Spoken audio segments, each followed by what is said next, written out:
আপনারা যারা নতুন আসবেন সবাই মানে কোম্পানি থেকে আসবেন, যে কোনো কোম্পানি মানে সৌদি আরবে সব কোম্পানি এক ধরনের কোম্পানি না, অনেক কোম্পানি আছে 2 বছর 3 বছর চইলা তারপর কন্ট্রাক্ট চলে যায়, ঠিক আছে। তো সবাই দেখে শুনে ভালো ভিসা নিয়ে ভালো কোম্পানিতে আসবেন, আশা করি আপনারা কিছু টাকা হলে ইনকাম করতে পারবেন, বেতন কম হলো ইনশাল্লাহ আশা করি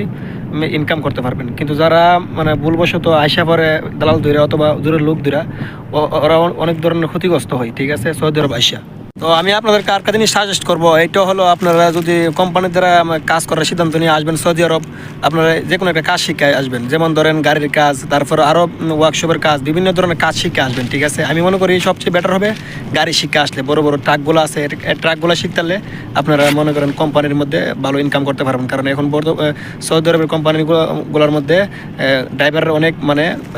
দাম দেয়, ঠিক আছে, বেতনও বেশি থাকে, সব কিছুই বেশি থাকে, ঠিক আছে। তো আমি মনে করি আপনারা সৌদি আরব যখন আসবেন গাড়ি